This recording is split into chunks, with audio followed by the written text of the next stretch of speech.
Hello and welcome back to Autistic BookTube. I'm your ghost, Tim, and today we're talking about fiction that resides at the intersection of autism and Koreanness, because Korea is where I live. Check it out, here's a Korean baseball game. Korean baseball stadiums are a sensory nightmare, actually, but it's okay. I don't really like baseball that much, but I love to analyze and predict the pitches. The reality of reading Korean literature for me, though, is that everything feels autistic, really, which is maybe just part of reading work in translation.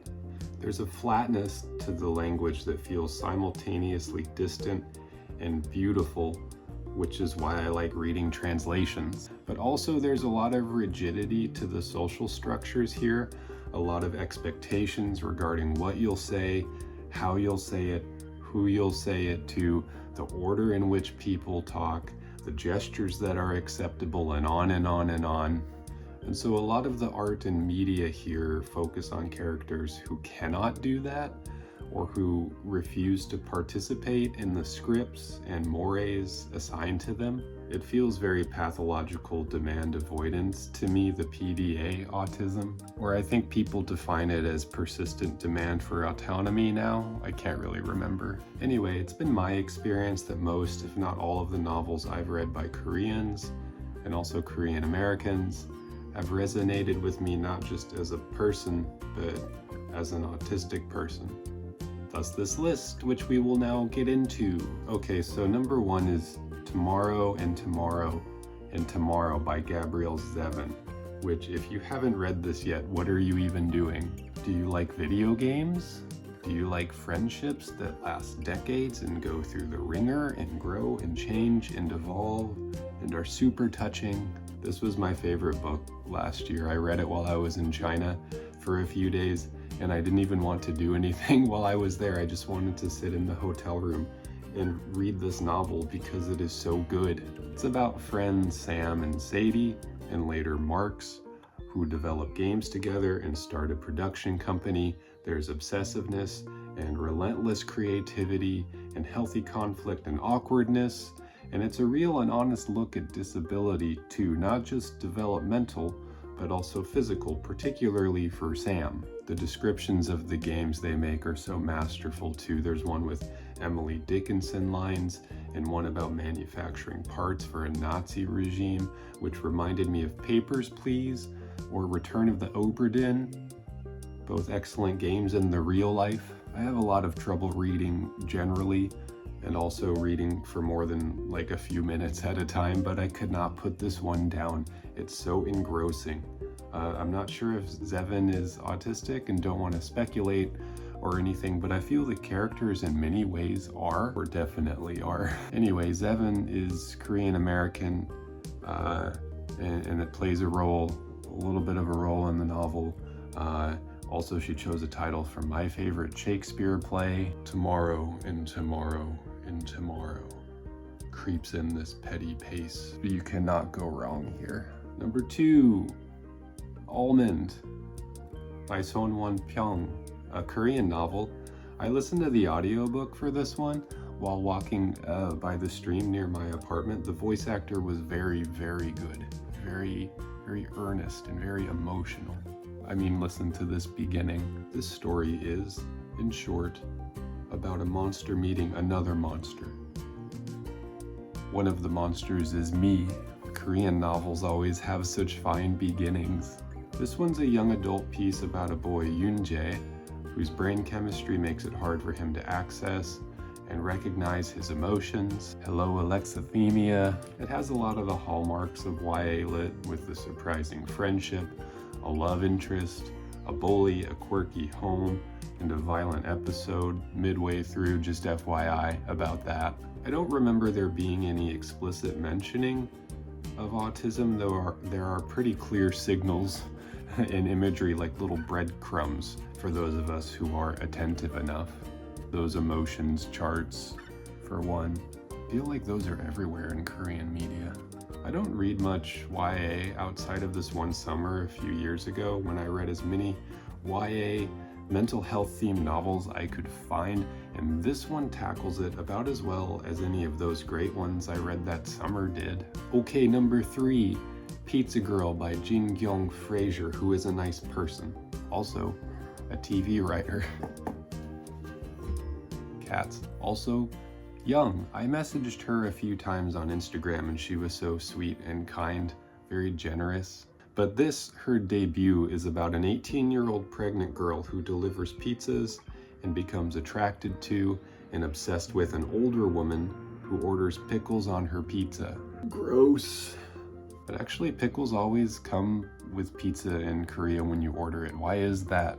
There's a lot of longing here and tension, and a well-meaning, if sort of goofy boyfriend slash father of the baby. A lot of attention's paid to the mother-daughter relationship here too.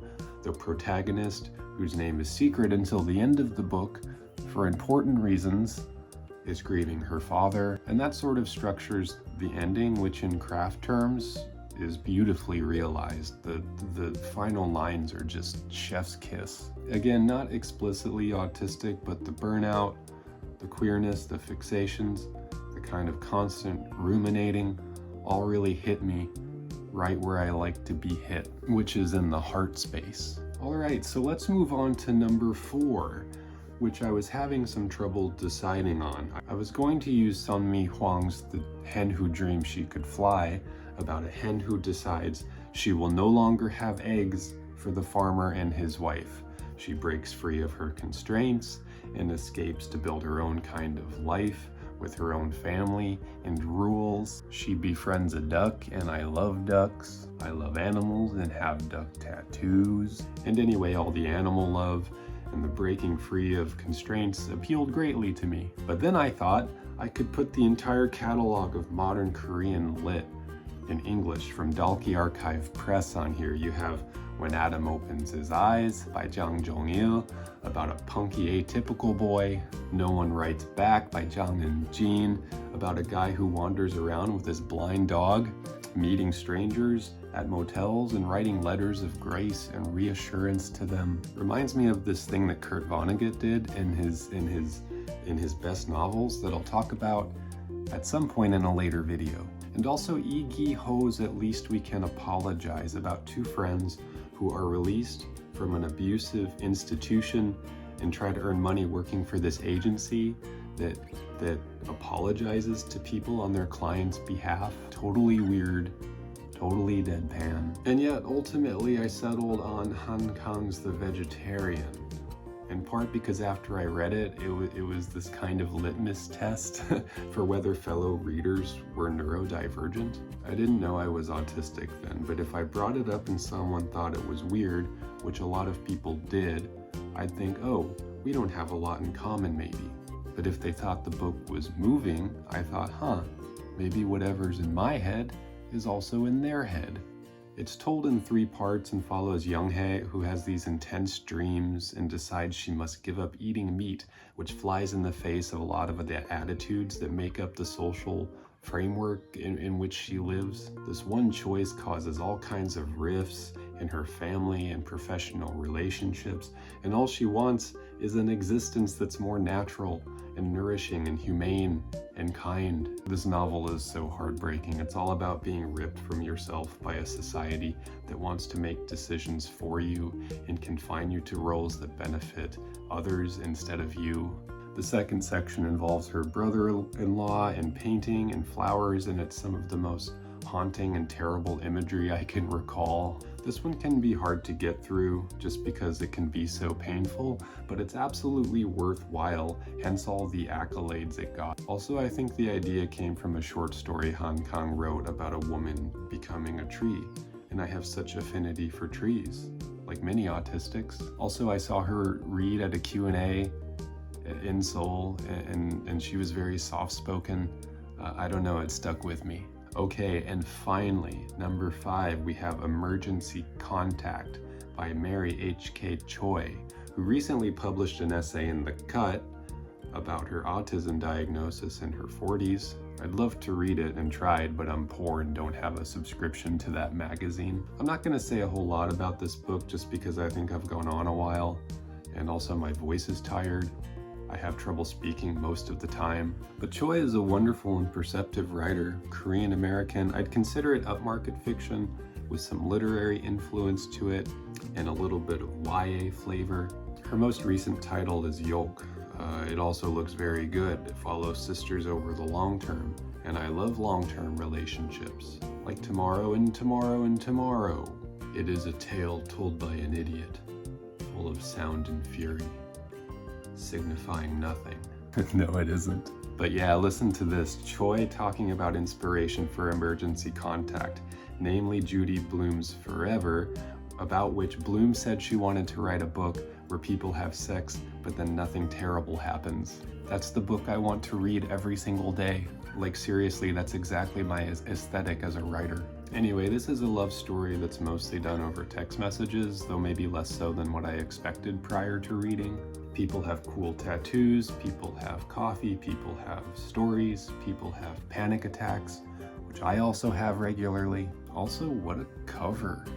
Okay, I'm going to leave it at that then. Have you read these? Did you like them? Did they keep you up at night and or interfere with your trip to China in the middle of the summer and you melted in the middle of the French district? Did I miss anything? Have you read any of the Dalkey Archive press books? Because they're very good and very strange, and there are many of them. Meanwhile, thank you as always for being here and for staying this long. If you've stayed this long, I really appreciate it. Make sure to give me a share and a like and a subscribe and a kiss, and give yourself one of those too, don't forget.